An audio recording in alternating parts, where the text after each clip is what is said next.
দিন যাবৎ মাদক কারবারকারীরা এখানে মাদক বেচা কেনা করে। আমাদের ছোট ভাই মনির খান কালিয়াকৈর পৌর ৯ নং ওয়ার্ডের বিএনপি ছাত্র বিষয়ক সম্পাদক, উনি প্রতিবাদ করিয়া আসিতেছিল এবং বিভিন্ন সময় তাদেরকে প্রশাসনের নিকট এদের শাসন করার জন্য অনেক চাপ সৃষ্টি করায় গতকালকে সন্ধ্যা ৮টার দিকে অতভাবে অত্যাধুনিক যন্ত্রপাতি ও আধুনিক চিকিৎসা সেবা নিয়ে পপুলার ডেন্টাল কেয়ার এখন আপনার শহর বেলকুচির মুকুন্দগাতিতে। আমাদের ঠিকানা মুকুন্দগাতি বাজার, গার্লস স্কুলের সামনে, তালুকদার মার্কেটের ২য় তলা, বেলকুচি, সিরাজগঞ্জ। ৮ জন মিলে এখানে হামলা করে, তার মাথায় ফাটিয়ে যায়, হাসপাতালে নিয়ে চিকিৎসা করে এখন বর্তমানে বাসায় সে মৃত্যু সজ্জায় অবস্থান করতেছে। আমরা এটা প্রতিবাদ এবং সুষ্ঠু বিচার চাই। এই দীর্ঘদিন ধরে মাদকের ব্যবসা বাণিজ্য করতেছে, এটার প্রতিবাদ করাতে আমার মনির ভাই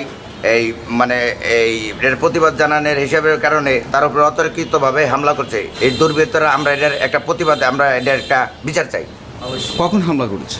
কালকে আনুমানিক ৮টা সাড়ে ৮টার দিকে, দীর্ঘ সময় আমরা জানতে পারি না, বুঝতে পারি না। এরা আগেও একটা কথাবার্তা প্রতিবাদ করতো। আমরা ওই প্রলোভনে ওরা কয়েকজন মিলে এই গেট বুট লাত্তি করার পরে তারপর ইট পাটকেল দিয়ে তার মাথায় করে সে মৃত্যু সজ্জায়। আমাদের দল ক্ষমতা থাকাকালীন আমরা এই দেশের একটা নাগরিক, আমরা সুষ্ঠু একটা বিচার চাই।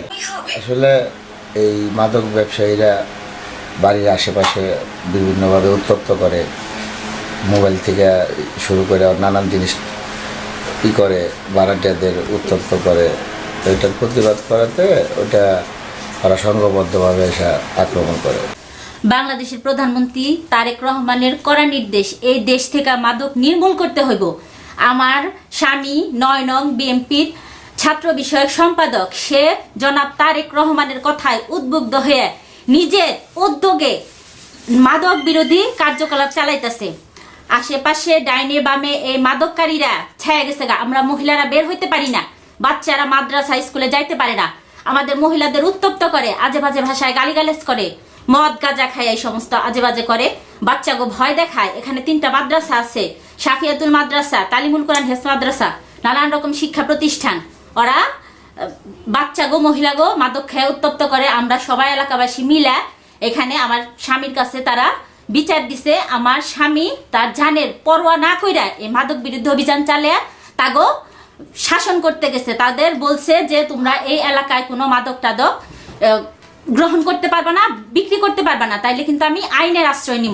তাদের বুঝাইতে গেছে, তারা অতর্কিত ভাবে প্রথমে চলে যায়, সবাই একত্রিত হয়ে আমার স্বামীর উপরে হামলা করছে। ছুরি নিয়ে, নানান রকম রড নিয়ে, ইট পাটকেল নিয়ে নিক্ষেপ করে তার মাথা ফাটিয়ে দিছে। আমি এর তীব্র নিন্দা জানাই এবং এই দেশের মানুষের কাছে বিচার চাই যে আমরা এই মাদক সন্ত্রাস বিরোধী অভিযান কি চালাইতে পারব না? আমরা যদি এই মাদকের বিরুদ্ধে কথা বলি, তাহলে আমাদের যদি মরতে হয় তাইলে আমরা মরবো, তারপরে আমরা এই মাদকের বিরুদ্ধে কথা বলবো।